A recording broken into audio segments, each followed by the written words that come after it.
Kebakaran massal yang terjadi di negara Thailand, di mana 1.400 orang lebih percaya kepada Yesus dan memberikan diri dibaptis.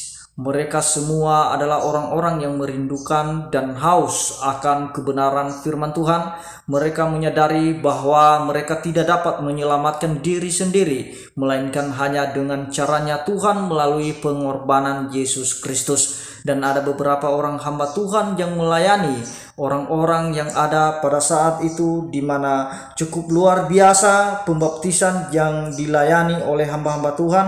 Itu semua karena perintah Tuhan yang difirmankan oleh Tuhan Yesus melalui amanat agung.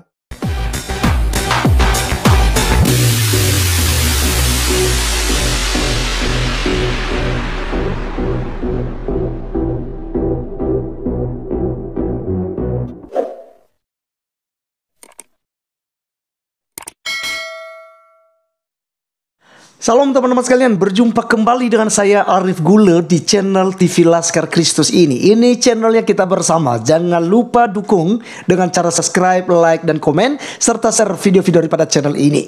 Pada kesempatan kali ini teman-teman sekalian, kita akan membahas satu kejadian yang spektakuler ya. Kalau saya mau katakan demikian, biasa juga. Karena itu menyangkut ribuan jiwa ya, ribuan jiwa yang sekaligus dibaptis seperti yang kita lihat di cuplikan ya. Jadi saya berpikir bahwa inilah kekuatan Injil.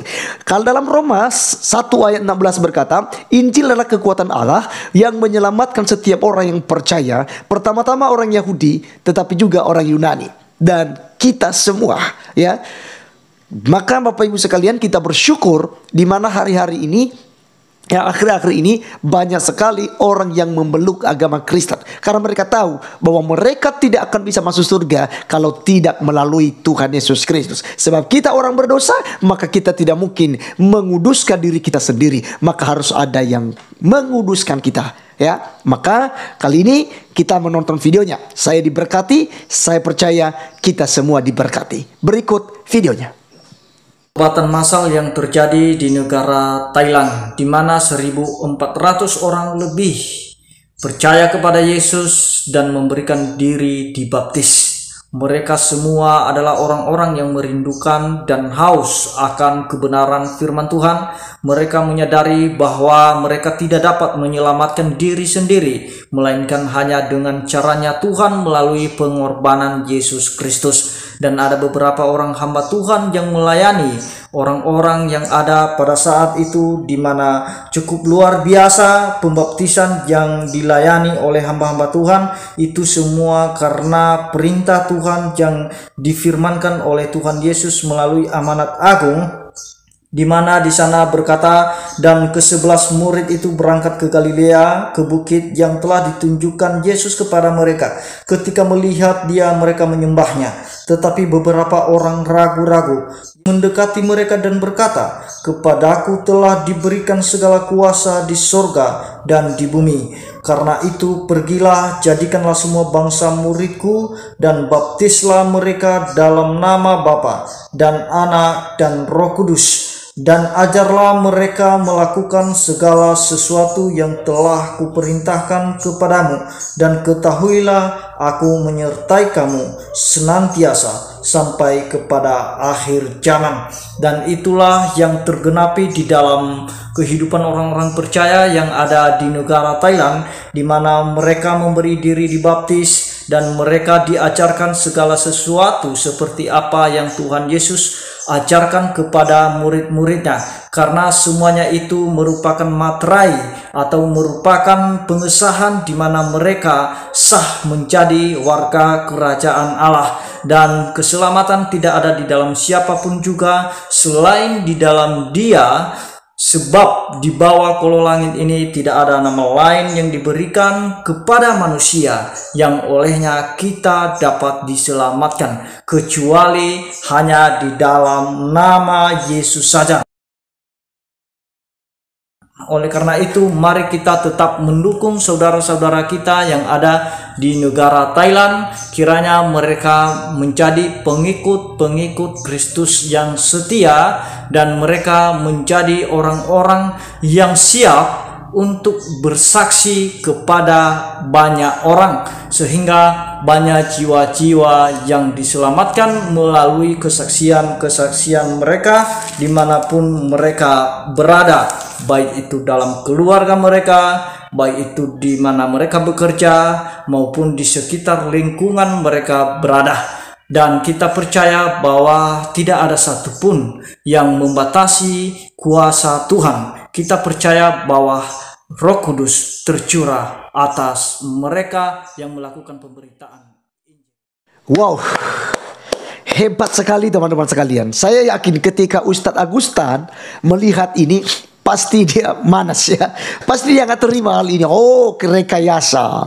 Itu nggak betul kata Ustadz Agustan nanti ya. Ya, jadi ustadz-ustadz sejenisnya juga pasti akan ngomel dalam hal ini ya. Teman-teman, benar yang dikatakan oleh Alkitab di dalam Matius pasal 28 ayat 19 sampai 20. Dan karena itu, pergilah, jadikanlah semua bangsa muridku, baptislah mereka dalam nama Bapa dan Anak dan Roh Kudus, dan ajarlah mereka melakukan segala sesuatu yang telah kuperintahkan kepadamu, dan ketahuilah aku menyertai kamu senantiasa sampai kepada akhir zaman ya. Jadi teman-teman sekalian, para penginjil ya, para pendeta, gembala-gembala sidang, semua disertai oleh Tuhan. Mari lakukan amanat agung ini dengan benar. Ceritakan tentang Yesus Kristus. Kita sebagai orang-orang percaya punya tugas yang sama untuk mengkabarkan Injil ini, mengkabarkan kabar baik ini ya. Bukan dengan supermi, bukan dengan Indomie yang dituduhkan, tapi dengan perkataan, dengan kita punya argumen, dengan kita punya penjelasan-penjelasan yang bisa mengubah pikiran seseorang sehingga sadar. Ya, karena itu yang terutama, banyak orang yang tidak sadar bahwa dirinya bukanlah orang berdosa. Maka kita harus menyadarkan orang bahwa kita ini adalah orang berdosa. Seluruh dunia, ya, seluruh penduduk dunia maksud saya, tidak ada satupun yang suci kecuali Tuhan Yesus Kristus yang pernah ada di 2022 tahun yang lalu, yang telah mengambil rupa seorang manusia. Hanya Dia satu-satunya yang suci. Maka karena kita tidak suci, ya, kitab Yesaya berkata demikian, kesalehan orang seperti kain kotor, ya, begitu tetap dicuci, ya, akan kotor lagi, dibersihkan akan kotor lagi, tidak akan pernah suci selama-lamanya.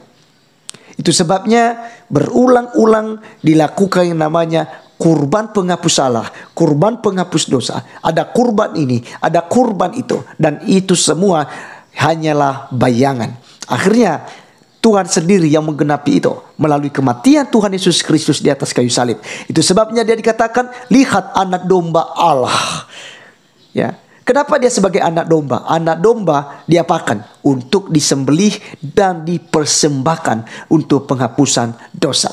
Dan Yesus Kristus, Dia menjadi domba yang suci, sempurna, tanpa cacat. Tak ada dosa sedikit pun, teman-teman sekalian. Dia mati di kayu salib.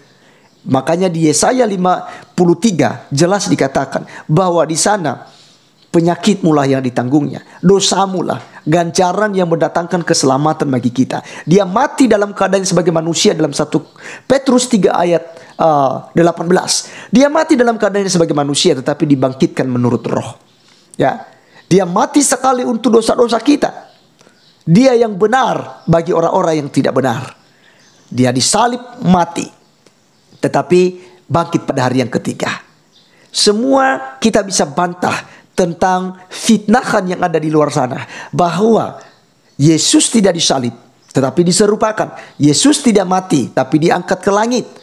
Tapi Alkitab dengan terang-terangan menjelaskan kepada kita, sejarah dengan terang-terangan menjelaskan kepada kita, Yesus pernah lahir, Yesus pernah mati di salib, dan Yesus pernah bangkit dan menampakkan diri sebagai bukti-bukti bahwa Dia sudah bangkit dari antara orang mati. Lalu Yesus naik ke sorga.